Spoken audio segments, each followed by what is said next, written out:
ఆ దేవుడు వీడికి అన్యాయం చేయలేదు. ఆనందిని భార్యగా తీసుకొస్తున్నాడు.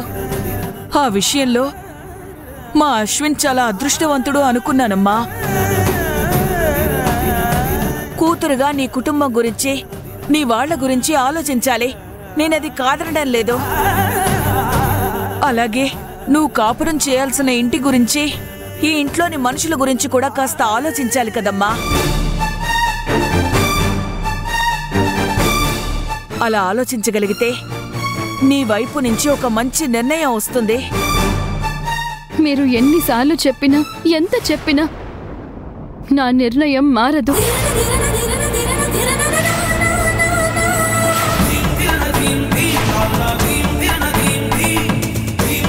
నా నిర్ణయం నేను చెప్పాను. ఇక మీరు ఎలాంటి నిర్ణయం తీసుకున్నా నాకు ఎలాంటి అభ్యంతరం లేదు.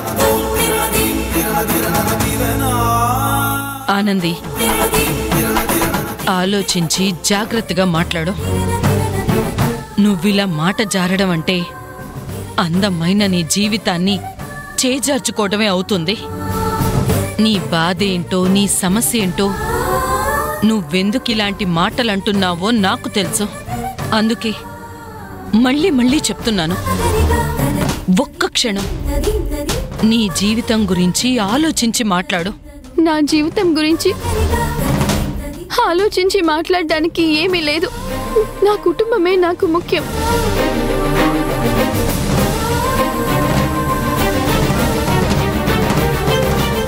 మరి నా కొడుకు జీవితం చెప్పమ్మా, వాణ్ణేం చేయమంటావు?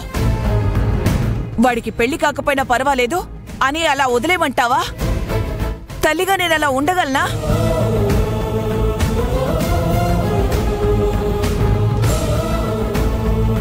మూడు నెలల్లో పెళ్లి జరిగి తీరాలి అని మీరు అనుకుంటున్నప్పుడు నా కోసం ఎదురు చూడడం ఎందుకు?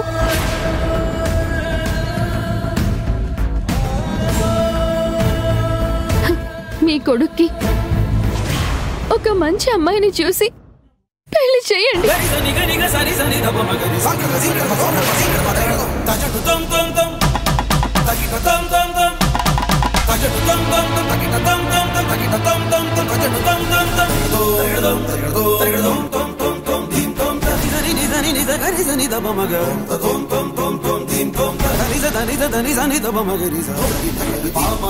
నా కారణంగా ఎవరి జీవితం బలి కాకూడదు. నన్ను క్షమించండి. చుట్టేసే చేతులు నేడు అలసేనే, రమ్మని దేవుడే పిలిచనే, నీలాల కన్నులు కాలి బూడిదేనే, అందాల చిక్కిళ్ళు పాలయ్యేనే, అమ్మకే కడుపులో కదిలేనే, నీ అట బొమ్మల గుండె పగిలేనే పగిలేనే, నీ చిట్టి నేస్తాను నిన్నే వెతికేనే, నిన్ను చూసి కన్నీరే ఏరై పారేనే, అందరి నొదిలి వెళుతూ ఉన్నావే.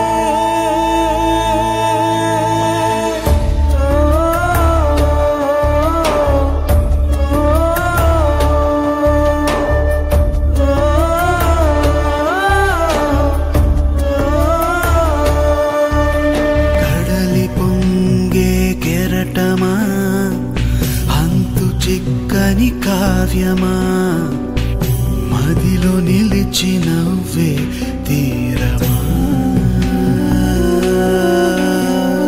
చేతి కందని హృదయమా, పూలతేనె గాయమా, పులకరించే నేత్రమా, పురిటి నొప్పి నీదే తెలుసునా,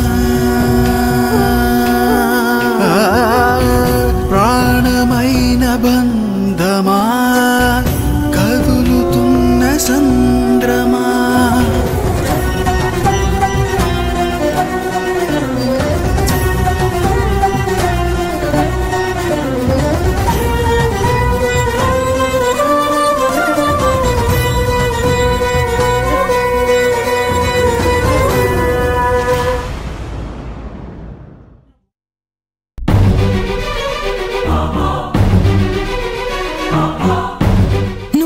ఇంతగా ఆవేశపడతావని నేను అస్సలు అనుకోలేదు.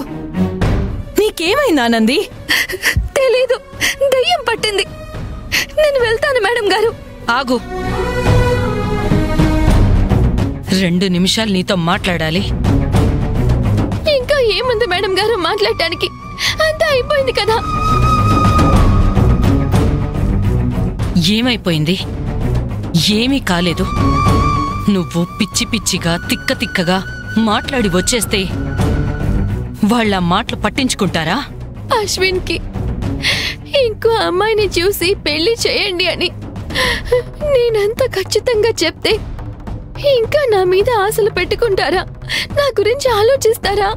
వాళ్ళు ఏమనుకుంటారో, దీనివల్ల తర్వాత ఏం జరుగుతుంది అనేది అలా ఉంచితే అసలు నువ్వెందుకు ఇంత ఎమోషనల్ అయ్యావు? నేనలా మాట్లాడడానికి కారణం మీరే. నేనా? అవును మేడం గారు. ఎక్కడికి తీసుకువెళ్తున్నారు? ముందుగా నాతో ఒక్క మాట కూడా చెప్పకుండా వాళ్ళ ఇంటికి తీసుకువెళ్ళడమే మీరు చేసిన తప్పు మేడం గారు. నీకు అశ్విన్కి పెళ్లి జరగాలని ఆశించడం తప్ప? మీరు ఆశపడ్డం తప్పు కాదు. నాకు అర్హత ఉందో లేదో అని మీరు ఆలోచించాలి కదా. ఏంటి అర్హత? అదేంటి, అశ్విన్ని పెళ్లి చేసుకునే అర్హత నీకు లేదా? అదృష్టం అనబోయి అర్హత అన్నాను మేడం గారు. అదృష్టం మాత్రం ఎందుకు లేదు? నా విషయంలో ఏం జరిగిందో మీకు అన్నీ తెలిసి ఈ మాట ఎలా అంటున్నారు మేడం గారు? కానీ పాపం అశ్విన్ ఎంతలా బాధపడుతున్నాడో చూసావా? ఇప్పుడు బాధపడినా తర్వాత సంతోషంగా ఉంటాడు. నాకు కావాల్సింది కూడా అదే. ఆనంది, నీ తోడు లేకుండా తనకి సంతోషం ఎక్కడి నుంచి వస్తుంది? అది మన భ్రమ. కావచ్చు, కానీ ప్రేమని, ప్రేమించిన మనిషిని మర్చిపోవడం చాలా కష్టం ఆనంది.